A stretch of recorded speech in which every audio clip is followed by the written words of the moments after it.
Hello and welcome back to On the Brink. Today's episode is brought to you by Copper and Aave.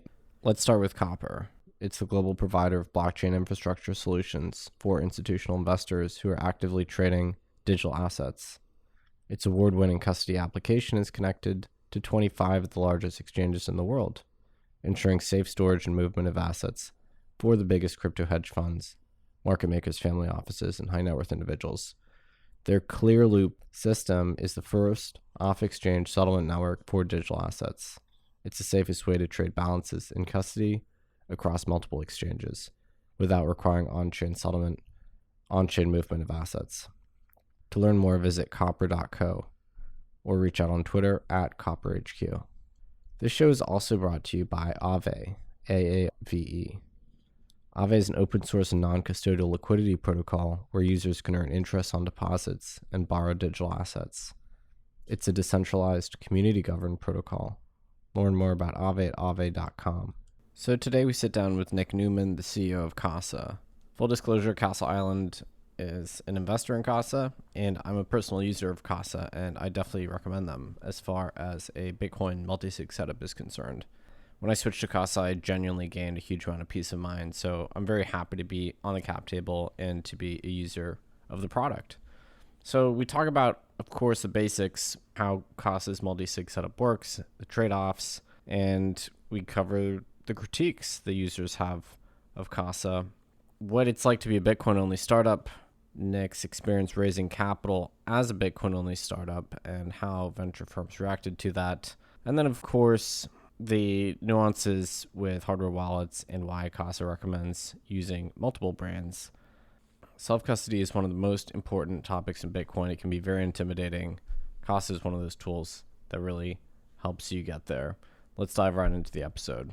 Brought down by bad mortgage investments, Lehman, which has 25,000 employees, will be liquidated. The federal government loans American International Group, AIG, $85 billion. This is a different kind of market, and the Fed is asleep. The federal government is stepping in to stabilize Fannie Mae and Freddie Mac, the two mortgage giants that have been threatened by the housing crisis. The Bank of England has pumped £75 billion more into Britain's ailing economy with a new round of quantitative easing. You print a couple $1 trillion, and all of a sudden, people start to worry. So out of this worry, we have something called the Bitcoin.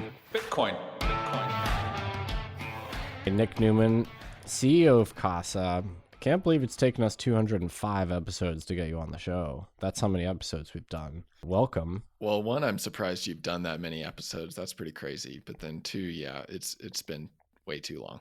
Yeah, you're one of our very earliest portfolio companies in the Civ portfolio. Very proud to be backers, full disclosure. We are investors in Casa. I'm a personal user of Casa. We're going to talk about that. My journey. It took me a long time, shamefully, to become a Casa user. Almost as long as it took you to get me on your podcast. We weren't going to tell them that, but actually I had been onboarded to Casa historically, but first time put some of my personal assets on the platform. I'm going to leak details of my custodial setup here. That's how confident I am that it's unbreachable.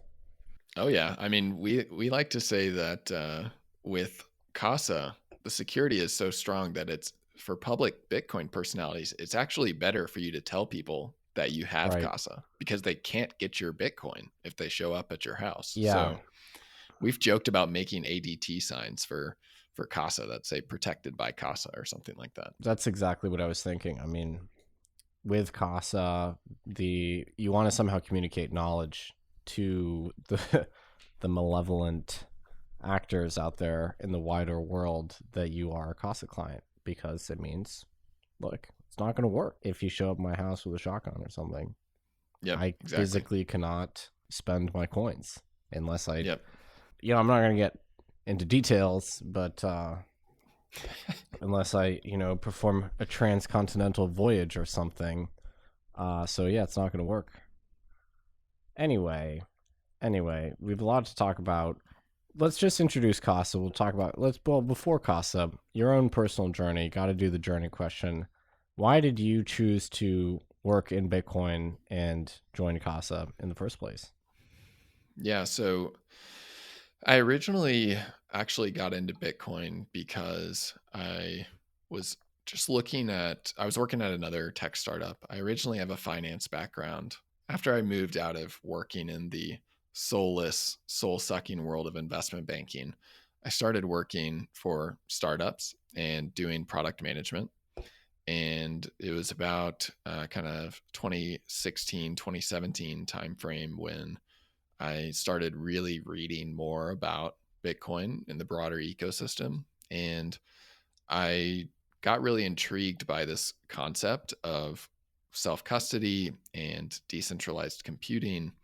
And I think a lot of people these days come into Bitcoin because they get interested in the economics side of it. I much more came through because I was interested in the tech and what the technology of Bitcoin actually enabled for the world in terms of just how it changes the way that you interact with your money and what it allows you to do with or could one day allow people around the world to do with their money. That just isn't possible with the old system. And so that was really what got me interested in Bitcoin. And then I started working at Casa actually because for fun, one weekend while working at my previous startup, I went and participated in the first ETH Denver hackathon. And I went into it not knowing anybody. I was just like, I'm going to sign up, fly to Denver and go have fun. Mm-hmm. And the idea that I had was just that private keys really suck to use. And it sucks that you have to like put all of your hopes and dreams for protecting your funds in this one key and then write down your 24-word seed phrase and hope you don't lose it. And so what we actually ended up building at that hackathon was a social recovery type of mechanism where you could actually split your key and give it to 5 different people in encrypted form. And then if you ever lost your key, you could go recover it from them. We ended up winning the hackathon. And so that was how Jeremy, the previous CEO of Casa, found me. And I was going to go start another company around this since we'd won the hackathon. And Jameson had just joined the team. And so he was like, hey, come join. We got Jameson Lopp and we're doing something really similar to you. So I joined as head of product and worked as head of product at Casa for 2 years before becoming the CEO at the end of 2019. I actually remember that. I believe we were already on the cap table when Jeremy was thinking about recruiting you. I remember that discussion. Glad you joined the greatest, glad it worked out. The greatest Bitcoin multisig startup in the world. How do you feel about your responsibility? Casa, obviously, they maintain one key for some of their clients as kind of a disaster recovery, discretionary extra key, but then building software which manages people's most intimate setup, their funds, the bullion bars of Bitcoin that they're storing, billions of dollars. How do you reckon with that? Yeah. So it's definitely a heavy responsibility, but what's great about it is that what we're building is actually it's this another layer of user experience on top of what Bitcoin's already doing. And so we're not doing anything crazy in terms of helping people secure their Bitcoin. We're using the Bitcoin protocol to build up their multisig and to actually make that user-friendly and approachable to where it wasn't before. But we have the utmost trust that Bitcoin is not going to break.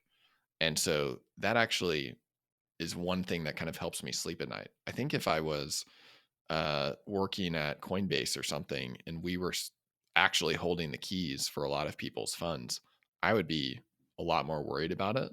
But where it is now, where we're just giving people the tools to really make it easy to hold their own keys, it's a lot easier. And so, but we do change some things, right? So, Facebook's famous motto for a long time was move fast and break things. We definitely can't develop our software that way. It's kind of like move pretty fast and test the shit out of everything we do to make sure it doesn't break anything before we release it to to our users. And so we definitely have like more of a kind of safety focused mindset and security focused mindset with everything that we do. And I guess it's pretty convenient that Bitcoin has native multisig, so Right. you don't really have to worry too much about that. Whereas ETH, by contrast, as you say, started ETH Denver. ETH has had multisig issues in the Right. past. I mean, arguably the biggest and worst ever bug in the history of blockchains, I want to say, like in terms of the enduring damage inflicted, was the parity multisig contract bricking. Yeah. I mean, at the time, that was what, $300 million or so of ETH lost, or locked, I think. Yeah, I'm sure that's worth a lot more. I think it's worth over $1 billion now. I actually looked. I was writing a paper on systemic risks in crypto, believe it or not, and I was revisiting that, and I was kind of astonished by it because it was a contract written by Parity, by Gavin Wood's organization. He was obviously the inventor of Solidity. Right. So it's just kind of astonishing, but it speaks to the complexity of developing multisigs on ETH. Casa famously is a Bitcoin-only organization. Mm-hmm. Is that something you expect to be the case in perpetuity? I mean, the way that we look at it is Bitcoin is by far the largest, most valuable, and most secure protocol out there.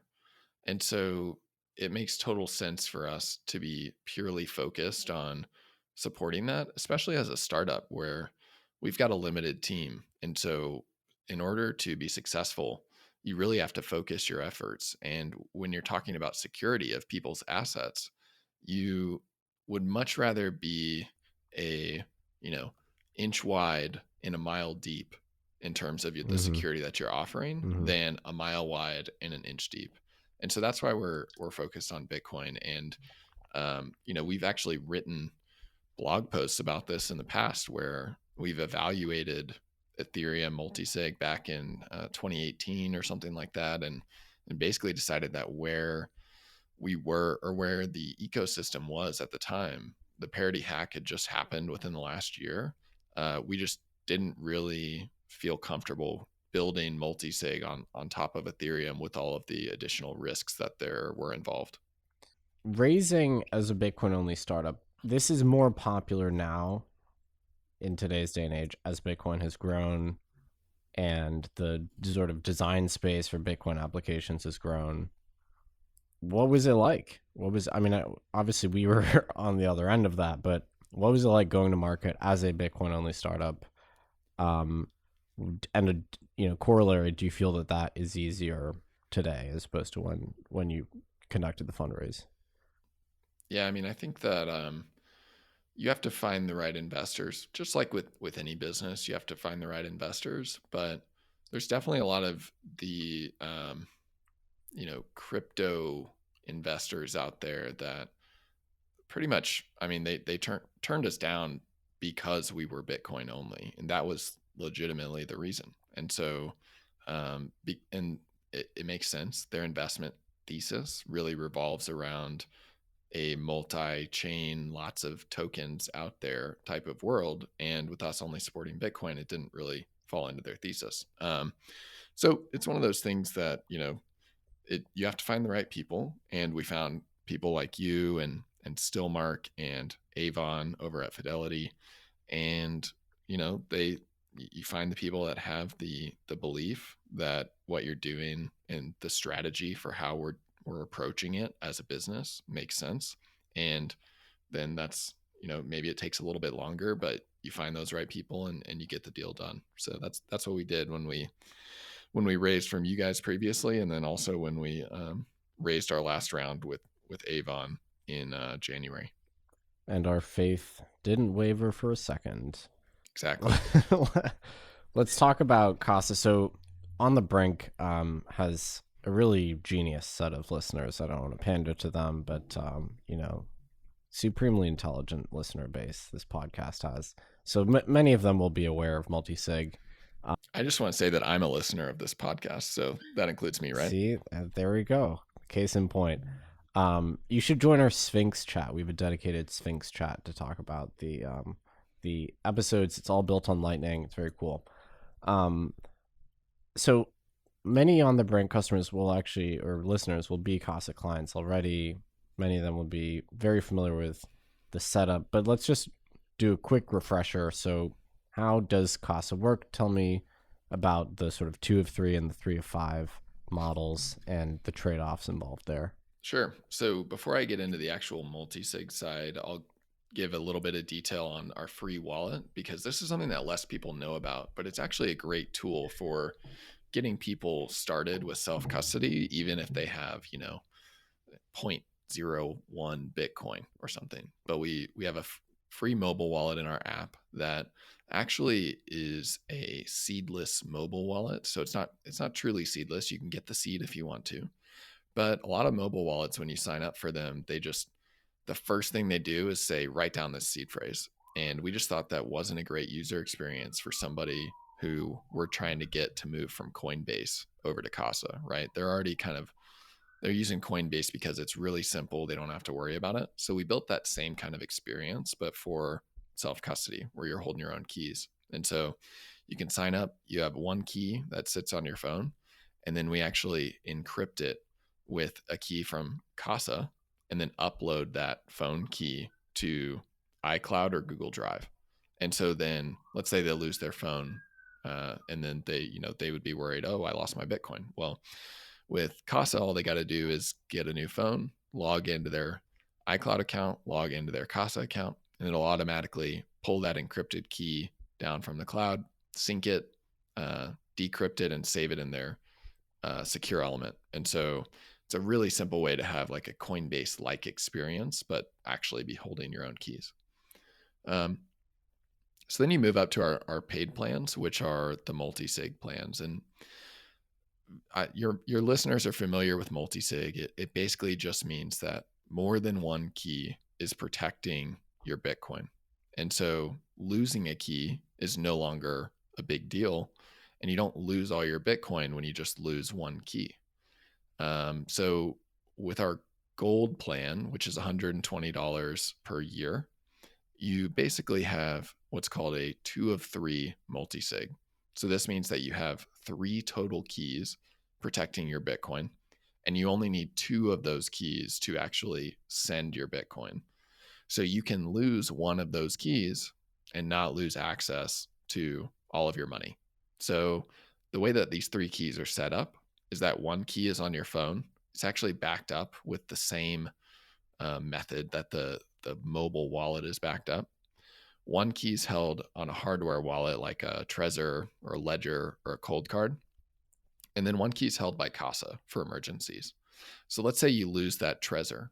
Well, instead of having to go to your seed phrase and restore it from the seed phrase, and you're kind of worried about whether it's going to work or whether your seed phrase is still in your sock drawer, you are able to just swap that key out. You just say in the app, you just say, hey, I lost this key. And the app totally walks you through the full process of adding in a new hardware wallet and then using the phone key and the Casa emergency key to transfer those funds from the old unhealthy key set that was missing a key to the new one, which now has 3 keys and is fully healthy again. And so it just gives you a lot more resilience and removes that single point of failure that people have if they're just keeping their funds on a Trezor, for example. And then, if you move up one level higher with Casa plans, this is really made for people who have a lot of Bitcoin, so more than 100K in value.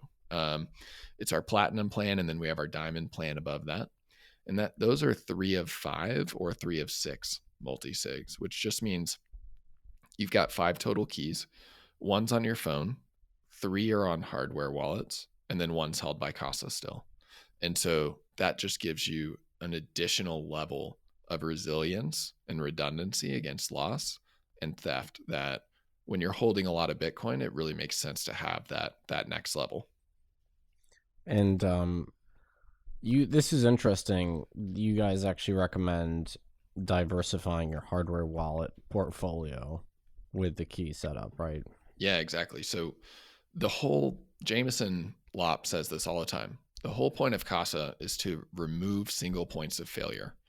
And so the first single point of failure that we've removed is storing your funds on one key, because if you lose that key, you lose all your money. The second one that we want to remove is actually using or removing dependence on a single hardware wallet manufacturer. So let's say you have our 3 of 5 setup.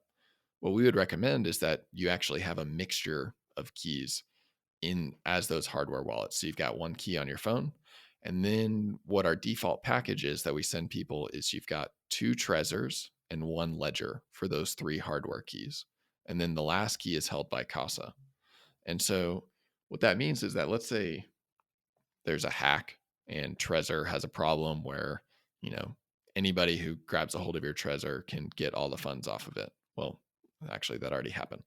But that doesn't matter when you're using Casa, because you've still got the other keys that are required to protect your funds. And you actually also have your ledger there. So if let's say the Trezor's totally bricked one day, your ledger is still able to sign, and that can still act as one of the 3 keys that you would need. So that's the benefit of having hardware manufacturer diversification. And then just one little kind of extra nugget, the third layer of kind of removing single points of failure that we have is that you can actually remove Casa as a single point of failure. Because everything that we have built is based on the Bitcoin protocol, you can recreate your Casa wallet using any other multisig software out there like Electrum or Spectre. And that means that if Casa were to ever go under as a business, you wouldn't lose access to your Bitcoin. We send you, the day you finish setting up your Casa multisig, we send you an email that has all of the instructions to recreate that multisig in another piece of software in case Casa were to ever go under. And that's something that our clients really appreciate. Something that is interesting about multisig, which I didn't appreciate for a while, or I didn't understand, is that you actually need to have the public keys of all of the signing address, all of the addresses composing the multisig, not just the ones that are signing that particular transaction.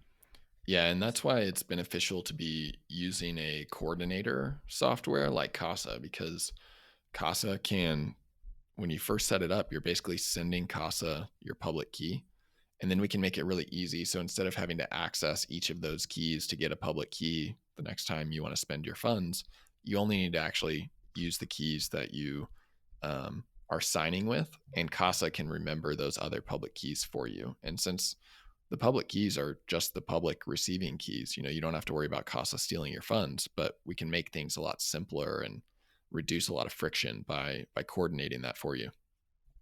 Yeah, I remember reading some blog posts from Jameson Lopp, Casa CTO, about standardness issues with multisig setups, inconsistencies, just like weird edge cases that emerge with multisig that I guess derive from different interpretations of different wallets. And as these wallets become unsupported, these key setups basically become stranded. And it becomes a task trying to remember how you actually compose them in the first place. Yeah, it's definitely a risk. And that's why Casa is very transparent with everything that we do with your keys. So if you're a Casa user, you can open the app and see all of the cryptographic level details of what we're doing with your keys. So you can see what XPub we're using for each key. You can see what derivation path we're using for each key. It's all in the app, in the detail for each of the keys in your multisig. And so most people aren't going to touch that, but for the people who really care about it, it's there, and we're making sure that they have the tools that they need. So Casa, another interesting feature is that you can optionally sign up anonymously. So you do not have to disclose your identity to Casa as you sign up. Right. How is that even possible? Well, basically, there's other services out there where when you first sign up, you have to KYC no matter what. And excuse me, The way that Casa works is that we're not a regulated custodian because you're holding the keys. We're just giving you the software to actually help you do that. And so since we're not a regulated custodian, we aren't required by regulatory institutions to actually like KYC our customers. And so that means that as a customer of Casa, you can sign up with a Proton Mail email that doesn't have anything tied to your name in it. You can use a alias instead of a name when you're actually signing up in the app. And then we really, we never know who you are, and we don't need to know who you are. And we think that this is really important for the future of kind of the internet generally. We've gotten to this place where companies are trying to track every single thing about their customers and their identity. And when it comes to people's money and their personal sovereignty, we don't really want to have all of that data. That's almost a liability. You see companies get hacked and all of their customer data, like their addresses and everything, gets dumped.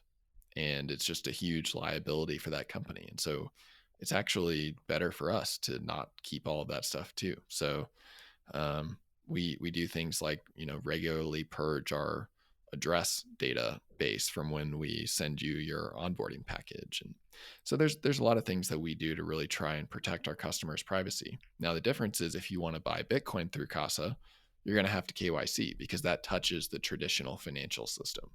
But what's important to us is that it's an opt-in feature. So you don't KYC by default when you sign up. So that I love the idea of buying Bitcoin directly to a nicely poised, super robust multisig setup. How is that Bitcoin trade actually executed currently? Yeah, so we work with a partner in the background called Wire. And so you're actually transacting with Wire, not Casa, but we've just put a really nice interface on top of it.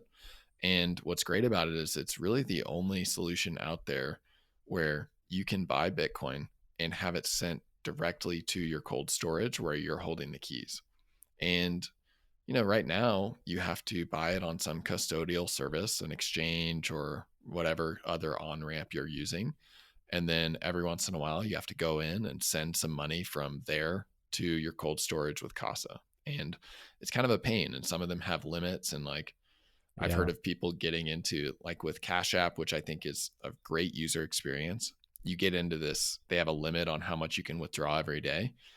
And you get into this Cash App death spiral, whereas the price of Bitcoin increases. It's impossible to get all of your Bitcoin out of Cash App.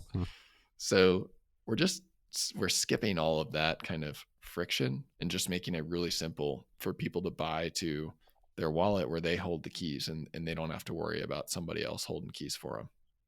So returning briefly to the hardware wallets, in my setup, I guess we should talk about my setup at some point. One of the wallets I used was Cold Card, which is my favorite because Cold Card is like Casa. They are laser focused on Bitcoin. And so that gives me additional trust that they basically have put all their attention on making something that's super ironclad for Bitcoin. They're not distracted by anything else. And the Cold Card is so cool to set up because you just use SD cards to communicate between the device and the computer. Yep. For when you're doing the signature. And this Cold Card has never, been connected to an external device ever. I mean, it's completely air gapped. Right. That was that just gave me a ton of comfort, honestly. It's kind of like having, people used to set up the Glacier protocol and stuff. You would have to buy 4 computers that you took the Wi-Fi chip out of before you even turned them on and stuff. It's just was that part of the Glacier protocol? Yeah, it was. It was insane. And how did you load the software onto the computers though? Like with a USB stick. Yeah. Wow. So it's similar to using an SD card with Cold Card, but it's just way less cumbersome, right? It's just, Cold Card's a nice little calculator, basically. It does say calculator when on the customs certificate. which is sneaky. Yep. So you don't recommend Cold Card as the preferred hardware wallet, I guess, because it's a little more cumbersome to use. Yeah, I wouldn't the say that setup. we don't recommend it. It's just that we don't include it with our default package that we send to our premium clients. And that's just because the majority of people signing up for Casa are coming for the simplest experience possible. And as you probably experienced when you were setting up, there's a little bit more that you got to do with Cold Card when you're using it as your hardware wallet. But we've tried to make a lot of that really simple. So it's not even that much harder with Cold Card, honestly. You just have to be familiar with kind of transferring files from your computer to your Cold Card via SD card and that kind of thing. So it just takes a little bit more work. But if you're really looking for that fully air-gapped solution, then having Cold Card as one of those 3 hardware wallets that you're using can be beneficial. Yeah, it's just peace of mind. I mean, my setup was fragile. The problem with custody is that it's sort of terrifying to alter your custodial setup at any point. So that was why I kind of held off tweaking it at all. And it's kind of perverse because, you put a lot of thought into it up front. You got some high fixed costs, and then you want to set it and forget it forever. Right. And, eventually bequeath the Bitcoin to your heirs or whatever. And so there's this built-in resistance to altering it in any way, or even looking at it, it's like you don't want to know. Right. Yeah, Jameson calls it Schrodinger's Bitcoin, which is basically, if you've ever heard of Schrodinger's cat, it's like you put a cat in a box, and if you don't look at it, you never know if it's alive or dead. Well, Schrodinger's Bitcoin is you've got Bitcoin on a paper wallet or on a ledger that you haven't touched in 4 years. And if you don't look at it, you don't know if you've lost your Bitcoin or not. And that shouldn't be how Bitcoin storage is. Casa's approach is much more of like, we're going to make this very easy for you to interact with your keys, and you're going to feel really comfortable doing it so that you can check in on your keys actually multiple times a year and have a little bit of upkeep for your setup so that if you discover one of your wallets is bricked or something like that, well, you just switch it out for a new one before it becomes a problem, and it's no big deal. And so we're really trying to make it very easy for people to interact with their keys so that they don't get into this set it and forget it type of situation where you come back 10 years and discover your Bitcoin is no longer there because you forgot the password. Right. There's this constant sort of low level tension. It's like a high pitched, like barely audible whine that, percolates in your brain when you've got like a crypto steal sitting in a safety deposit box somewhere, and you're wondering, did someone drill the box? Or you've got a ledger sitting in a safe, and you're wondering, did a stray electron flip a bit on my ledger? I mean, you got to account for these things, right? You can't rule them out. And so people underestimate how much that kind of weighs on them, I think. Yeah, and I mean, whether or not, these risks are credible. I mean, those safety deposit boxes do get drilled, and bit rot does occur, and people forget the parameters of their setups. I think that's probably the greatest threat. That is, yeah. Is really just they're themselves. Right. Is that they devise these overly complex DIY setups. So there's merit in just standardizing it.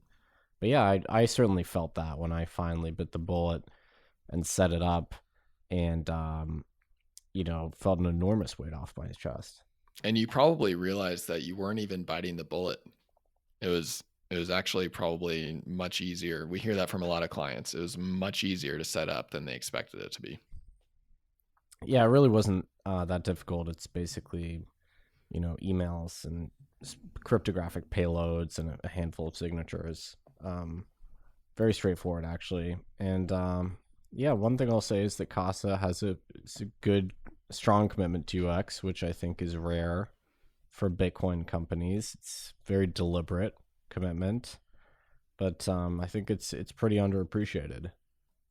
Yeah, we think that if we're going to be bringing Bitcoin to a large amount of people around the world, there's estimated to be about 100 million people that own some form of cryptocurrency around the world right now. If we're going to bring that to 1 billion or 2 billion, we're going to have to build better user experiences than what we have right now. And so that's one of Casa's really core competencies and main focuses, is just making key management as easy as possible for people, so that we can enable people to really take advantage of all of the features that Bitcoin provides.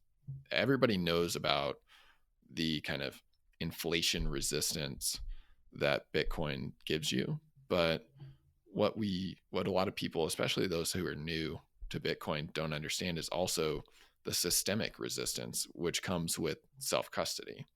And it only comes if you self-custody your Bitcoin. So we think there's a lot of benefit to holding your own keys, and that's why we're trying to make it as easy as possible. Would you say that key management is actually sort of one of the great unsolved problems with Bitcoin, or one of the greatest frictions and barriers to kind of genuine mass adoption for Bitcoin? Yeah, and that's why when we stopped making the Casa node at the end of 2019 / early 2020, we were doing the Casa node, and we were doing key management through the Casa app. And we were just taking a step back and realizing that key management is probably the biggest technical user experience related barrier to adoption for Bitcoin around the world, because it feels complicated. It feels anxiety inducing. And a lot of Bitcoiners today, especially early Bitcoiners who are kind of espousing certain key management techniques on Twitter or whatever, they take for granted that they've spent years learning this kind of stuff. And Right. There's a lot of people who don't have the time to do that, and they don't want to do that. And so making it something that feels really simple and intuitive to use is really important. So, and I agree, because it's this odd tension where Bitcoiners kind of assume that new entrants have this capacity to, listen to 50 hours of podcasts. Yeah, totally. And read all these endless wikis and deeply understand these 50-step processes to sort of true sovereign ownership of Bitcoin, and learn how to verify signed binaries. I mean, and which is something I do, but does everyone have the energy to do these things? And it's also if you have this bullish view of Bitcoin, you think that, okay, we have a couple single-digit percentage of the world's population. In 10 years, the median Bitcoiner is someone that has not adopted Bitcoin today. There's way more people that don't own Bitcoin that currently own it. And so, the population of Bitcoiners is going to be people that are just new to Bitcoin. I know it sounds like a completely trivial thing to say, but you have to think about your sort of marginal adopter today, not Right. someone that is present and active and sort of deep in the Bitcoin community.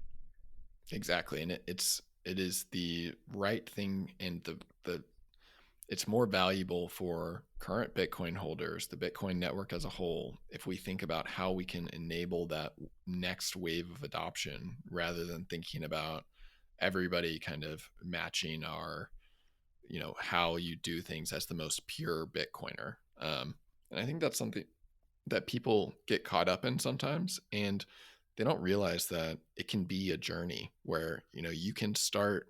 It's okay to start at some place that is less pure, where you aren't doing everything yourself, verifying every single binary, like you were saying. And if you have the desire to, you can work your way up to that point. But what we're building at Casa is really meant to be that bridge. So like I was saying, even at the very beginning of explaining the product, when you're using our mobile wallet, it feels like you're using Coinbase or Robinhood or something like that. Is it the most secure, self-sovereign mobile wallet? No. But is it the a very simple on-ramp to holding your own keys for the first time? Yes. And that's what's important about it. And then they can graduate to other levels of security and sovereignty where they will start to do more and more, to take more responsibility for their own Bitcoin. So one thing, because Casa, it has grown in stature and now is one of the most credible tools for engaging in custody, in self-custody, Casa gets a lot of flack. Maybe some would say disproportionate, but I mean, I guess all Bitcoin companies get critique, and there's certainly some inane critiques. What are the good critiques that you've seen? What are the criticisms of Casa that you thought, oh, this is actually reasonable, I should address this? There's a couple of criticisms that we get that I think we've addressed this many times, but can definitely address them here. So one of them is that we're not open source, and this is something where we definitely are like always kind of evaluating this, and it's a trickier question when you are a business that has IP.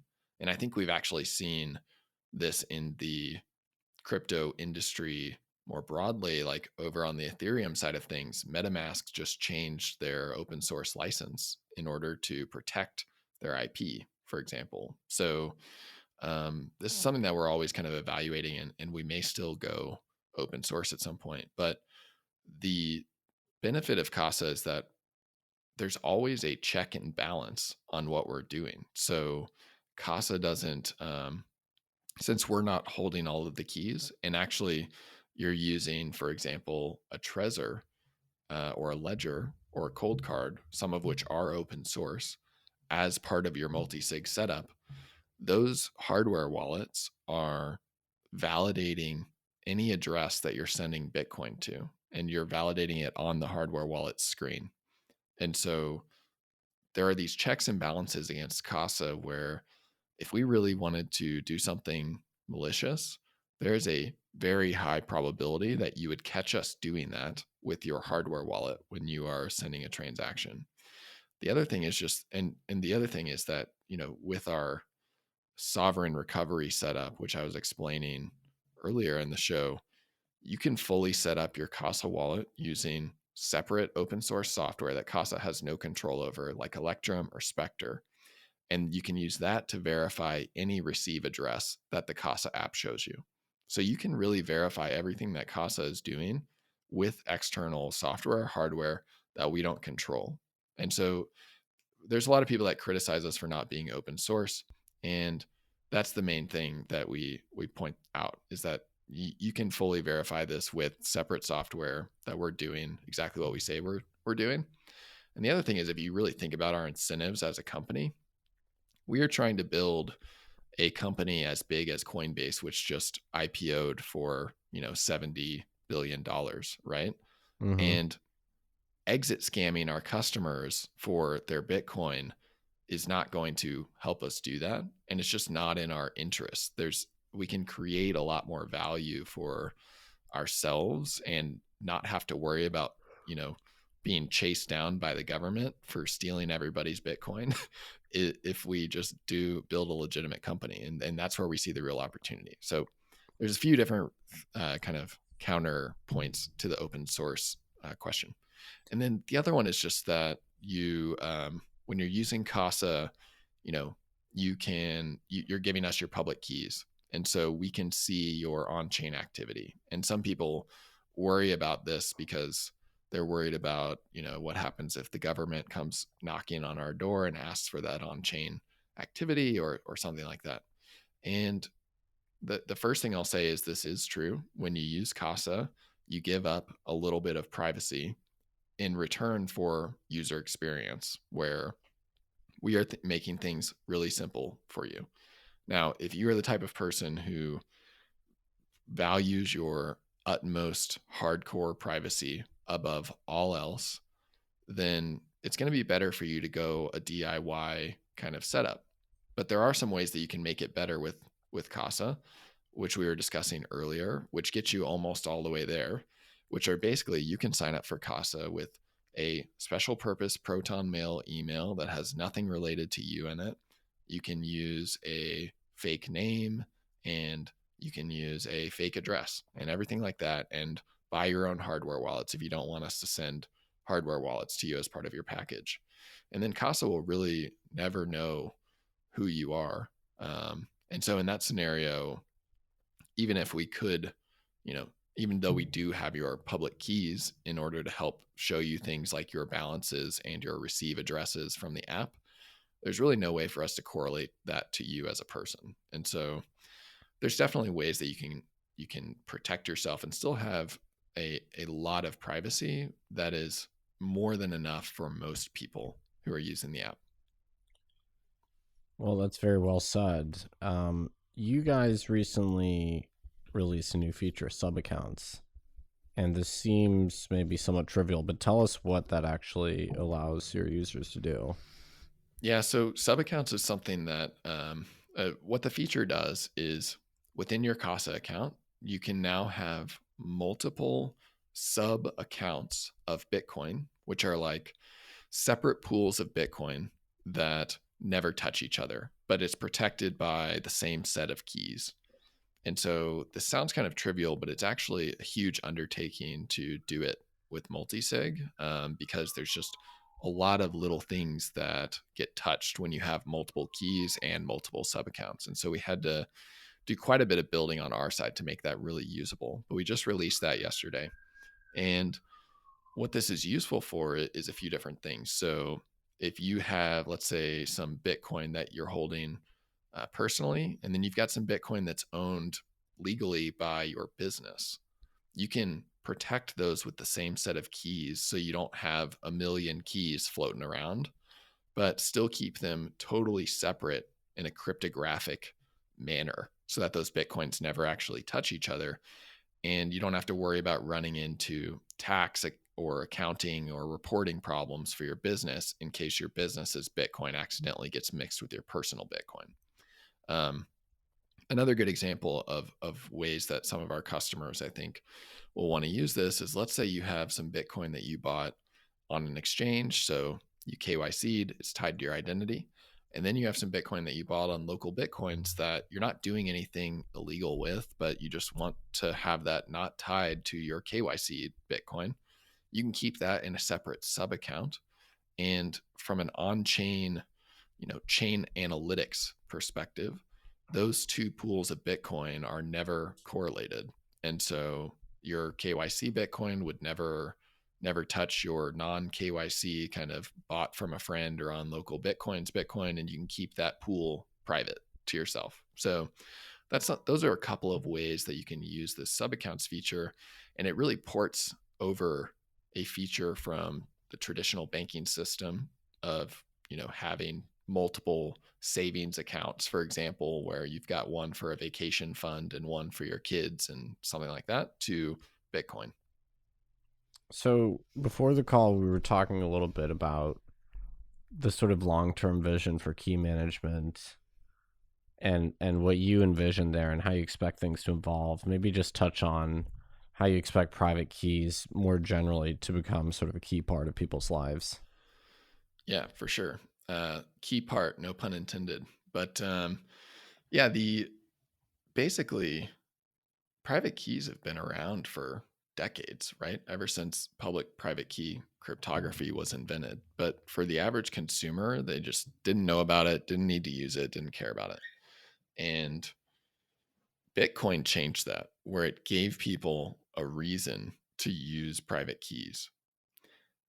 And that gave people a taste of what private keys can do for them, because they're an inherently empowering technology where when you hold a private key that secures some piece of data like Bitcoin, which is just a piece of data, nobody else can access that data without your permission. And so what this kind of leads itself to is, as our world is becoming more and more online, our identities are moving more and more online, we're just spending more time online, private keys can give us real ownership over things like our online identity or over our digital money or over our communications in the form of end-to-end encrypted communication. And when you're using a key for that, you don't want to be in a situation where if you lose your private key, you suddenly lose your identity, right? And so there's going to need to be a really great way for you to securely, easily manage those keys. And that's really the long-term vision for what Casa is going to be. We really started with Bitcoin as kind of our wedge into the market and the first way that people are using private keys. But over time, we think you'll be using Casa to manage your digital identity, to secure keys that protect your communications with your family, friends, and coworkers, to encrypt files that you're keeping in the cloud but don't want other people to be able to access. There's a ton of different things that you can do with private keys, and you're going to need a place to manage those. And so that's really what we're building at Casa for the long term. Yeah, I mean, it's a vision of the future we very much align with, and I think integrating keys as identities or sort of signifiers is the only way that we're going to be able to bust these sort of Silicon Valley tech oligopolies that basically amass everything into these gigantic data silos and take ownership over our own digital identities. I think you've written a great article about that, like around the social media profiles as property, right? And that's obviously not how it is today. Twitter can shut down your Twitter account if they want to, but with a cryptographic key based identity, let's say you get shut down on one platform. Well, you just take your key and move it to another platform and plug it right in, and there you go. So I think it's one of those things that will really enable a lot of freedom for people in our world today. Yeah, Balaji has this great line where he says private keys are private property, and certainly they are on Bitcoin. And it's just a matter of building new internet architectures whereby your identity is mediated by a cryptographic signature. It's funny because that takes us back to the days of PGP and the sort of web of trust. Right. But it's almost like we had to take a detour through Bitcoin to subsidize people, businesses, facilitating key management, such that we could finally get to this much more egalitarian internet topology.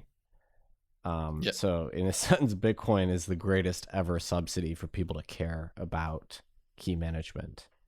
And I consider that one of the great positive externalities of Bitcoin. We have all these great tools to manage keys now as a consequence of its existence. Yeah, I completely agree. I think it's, Bitcoin, because people were saying for years when PGP was invented that, hey, this is going to be revolutionary for people's personal privacy. And what ended up happening was nobody built great tools around it. It was hard to use, and people just they cared, but they didn't care enough to get over that user friction. And then what Bitcoin has done is built incentives into using private keys, and our world runs on incentives. And so it's like this kind of Trojan horse for getting people to care about key management. And now it's up to companies like Casa to really build simple key management, build a personal key manager that people can use to secure these keys that secure their life. And I think that's something, I totally agree with you. It's something great that Bitcoin has done for the world. Well, Nick, this has been really fantastic. Thank you for building a product which I personally use and trust. And thanks for coming on. Yep. Thanks for having me, Nick. Maybe I'll see you at episode 410. That's right. Assuming that we get there. Thank you again.